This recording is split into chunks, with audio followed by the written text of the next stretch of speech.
د بینظیر د روپو لپاره اوس سیم ورکړل کېږي. نو ځینې کسانو دا سیم راغستی دی او ځینې داسې کسان دي تر اوسه پورې دا سیم نه دی راغستی. کومو کسانو چې راغستی بار بار دا تپوس کوي چې په دې باندې موږ ځان له کم اکاؤنټ چې دی دا کولاو کړو.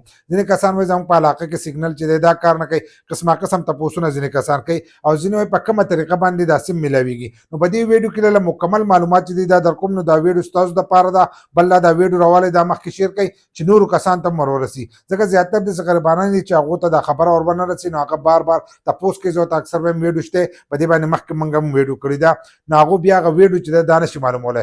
بل لا که تاسو زموږ ویډیوګان ګورئ نو په یوټیوب کې مظلوم یار سپیک سرچ کوئ نو تاسو ته به د دې په باره کې معلومات چې دی هلته ومیلاویږي. ځکه فیسبوک زموږ 2-3 پیجونه دي. نو اکثر ځینې کسانو ته نه معلومیږي چې په کوم پیج باندې د دا ویډیو اپلوډ کړې ده. بل لا اکثر د ځینې کسانو سره زموږ دا نور پیجونه نه وي نو هغو ته پته نه لګي. نو دغه شان ټیک ټاک هم زموږ یو اکاؤنټ دی او دا یوټیوب چې دی هغه هم زموږ یو اکاؤنټ دی. نو په هغې باندې دغه معلوماتي ویډیوګان چې دی تاسو کتلی شئ. خو کومو کسانو چې سیم نه دی راغستی هغوی په کومه طریقه باندې دا سیم میلاویږي. نو د سیم دپاره به تاسو د بینظیر دفتر ته ځئ او هلته کې به تاسو ته دغه سیم چې دی دا میلاویږي. هلته به یو کاونټر لګېدلی، هلته به تاسو له دغه سیم درکړي. تاسو به سیم راوالی بیا به بل کاونټر ته لاړ شئ. هلته کې به ستاسو په اکاؤنټ کې چې دی په هغې کې یو ځای کړي. ستاسو چې کوم پروفایل دی په هغې کې به دا یو ځای کړي. نو بیا به تاسو ته میسج هر سره چې دي په دغه سیم به تاسو ته پته لګي او ستاسو د روپو هر سره چې دي هغه به تاسو ته هلته پته لګي. د هغې لپاره به د ځان سره شناختي کارت او موبایل چې دی دا به له ځان سره ویځئ. چې موبایل له سره یې نو سیم به استعمالوئ. چې موبایل له سره نه نو سیم خو ته بیا نشي استعمالوئ. نو موبایل د دې لپاره لازم دی هلته به لاړ شي. نو ځینې کسان وایي چې زموږ په نوم باندې 15 سیمان دي، موږ د دې لپاره څه چل وکړو.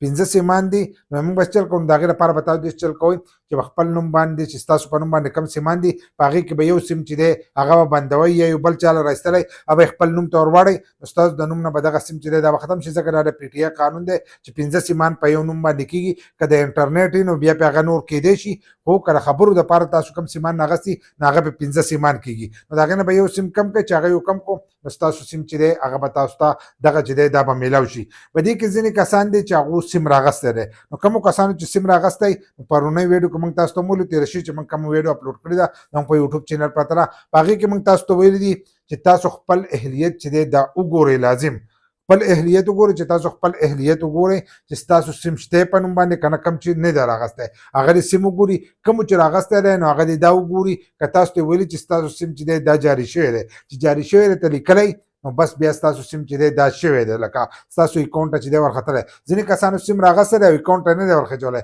نو هغې خو دا مطلب شو لکه ستاسو سره چې څنګه زوړ سیم و دغه شان د هغې دا مطلب شو چې ستاسو اکاؤنټ پروفایل ته هلته ور وخېږي.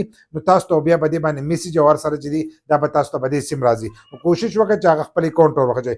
کومو کسانو چې نه یې راغستی دا کومو کسانو چې راغستی دی هغوی چې اکاؤنټ به پې څنګه کولاوو، لکه اکاؤنټ به په دې باندې موږ د جیز کولاوو، د ایزي پیسې به پې کولاوو، لکه کم اکاؤنټ به پې کولاوو. نو دا بیا د هغو کار دی. ستاسو په علاقه کې چې کم بینک والا روپۍ ورکوي نو د هغې اکاؤنټ چې دی دا به کولاویږي. چې اوس لکه زموږ په دې علاقه کې چې دی ټلنار ایزي پیسه والا ورکوي که نه، ټلنار بینک چې کوم دی چې د هغې روپۍ میلاویږي نو تاسو له به ایزي پیسه کولاوئ. ځینې کسانو له جیس کیش کولاوئ، ځینې له ایچ بي ایل کنیکټ چې دی دا کولاوئ، دغه شانتې الپلا پی چې دی دا به کولاوئ. نو هغه اکاؤنټونه به تاسو له کولاوئ خو دا به هغو تاسو له کولاوئ. ستاسو زوړ اکاؤنټ چې دی په دې کې نه لګي. کیدای ستاسو زوړ اکاؤنټ ایزي پیسه او دلته کې جیس کیش لګي نو بیا به تاسو له جیس کیش چې دی دا به کولاوئ. نو اکاؤنټ چې دی دا به تاسو نه کولاوئ، دا به تاسو له هغو کولاوئ. هلن ساعت یې تاسو له سیم درکړی دی. په راتلونکي وخت کې چې دی کم راتلونکي وخت په هغې کې به تاسو له بیا اکاؤنټونه چې دي دا به تاسو له کولاوئ. خو په خپله به ځان له تاسو سیم چې دی په هغې باندې به اکاؤنټ نه کولاوئ. نو د دې ویډیو په تفصیل باندې چې دی تاسو به ښه پوه شوي چې سیم چې دی دا په دفتر کې میلاویږي او اکاؤنټ چې دی دا به تاسو د ځان نه چې دی دا به نه کولاوئ. خو ویډیو راوالی دا مخکې شیر کړئ چې نورو کسانو ته هم ور ورسي.